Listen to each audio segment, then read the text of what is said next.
Hello बच्चों, आज हम पढ़ेंगे हमारा पाठ 7 है जो कोई कहानी नहीं है बल्कि चुटकुले हैं जो हंसो हंसाओ। ठीक है, तो हमने उसकी कहानी पढ़ी है। अब हम जो इसका अभ्यास भाग है वो करेंगे। तो बच्चों, इसमें पहले मैं आपको शब्दार्थ बताती हूँ क्योंकि इसमें कुछ नए शब्दार्थ नहीं हैं, सिर्फ यही शब्दार्थ ही हैं आपको याद करने के लिए। तो इन्हीं को आप अपनी कॉपी में लिखोगे और याद करोगे। ठीक है। कलरक होता है बाबू, जो ऑफिस में आपने देखा होगा। कलरक होता है जिसका काम क्या होता है, सारे जो अकाउंट का या जो भी काम होता है। दूसरा है सलाह। तो सलाह क्या होगा, परामर्श। हम किसी को कोई सलाह देते हैं, परामर्श देते हैं। ठीक है। आलसी होता है सुस्त, जो कामचोर होता है। इल्ज़ाम होता है बच्चों आरोप, किसी को ब्लेम किया जाता है, किसी के ऊपर कोई आरोप लगाया जाता है, इल्ज़ाम लगाया जाता है। गलतफहमी का क्या हो गया, गलत समझना। मतलब वो चीज़ गलत नहीं होती लेकिन हमें ऐसा लगता है कि वो चीज़ गलत है। ठीक है, तो ये आपके शब्दार्थ हैं। अब हम आते हैं इनके अभ्यास के ऊपर। पहला है आपको सही विकल्प पर निशान लगाना है। तो हमने लेसन पढ़ा है, पाठ पढ़ा है, ये चुटकुले हैं, तो इन्हीं के आधार पर हमें इनका आंसर देना है।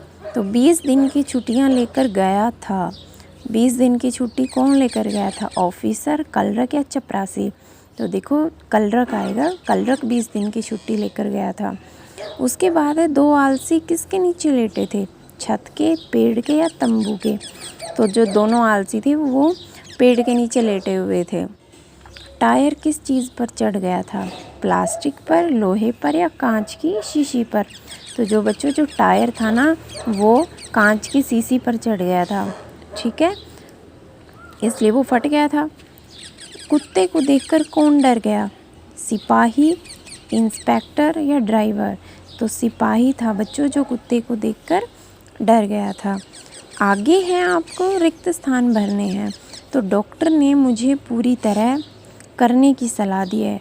अब इनमें से देखो आम, कुत्ते, आराम या वकील।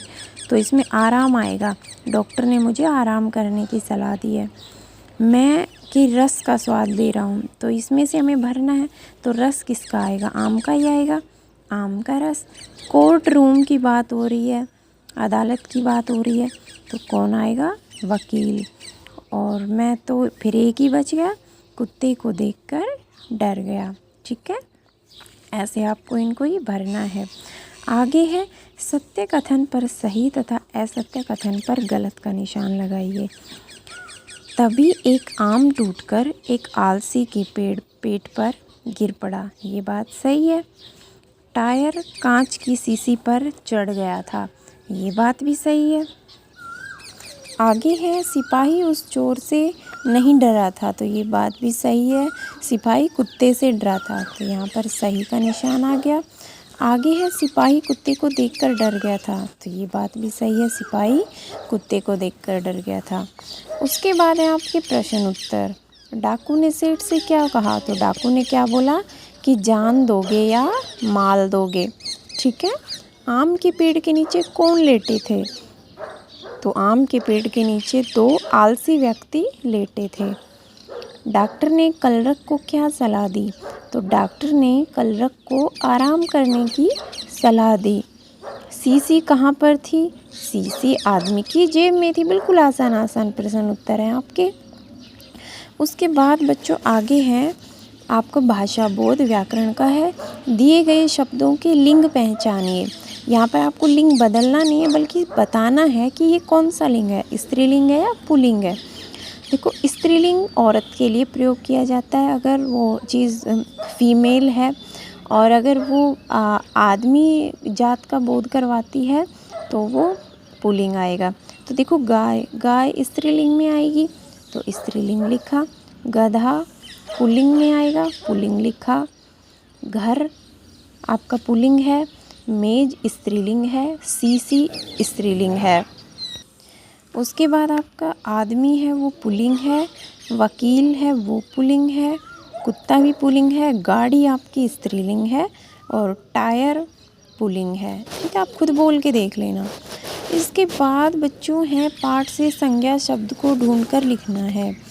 तो देखो, संज्ञा शब्द किसी व्यक्ति, वस्तु, स्थान आदि का बोध करवाते हैं। तो डाकू कोई आदमी है, व्यक्ति है, सेठ भी आदमी है या व्यक्ति है, सिपाही भी कोई आदमी या व्यक्ति है। इधर स्थान आपका ऑफिस है और अदालत है। ठीक है, तो ऐसे ही हमें ये करना है। इसमें आप एक दो और ऐड कर सकते हो, जैसे और भी इसमें बहुत सारे आ सकते हैं। ठीक है, तो ये आपका अभ्यास था। इसके बाद का जो अगला पेज है बच्चों, उसमें आपको खुद इनका उच्चारण करना है, इनको बोल के देखना है। ठीक है, और जो यहाँ पर है इसमें आपको चित्र भरना है।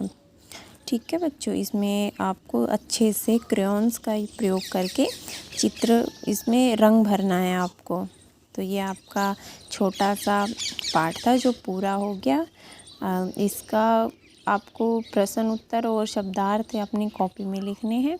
शब्दार्थ वही लिखने हैं जो आपके दिए गए हैं किताब के अंदर, क्योंकि इसके अलावा कोई और इसमें नहीं है। ठीक है, तो ये आपका पूरा हुआ, इसको आप अच्छे से याद करोगे।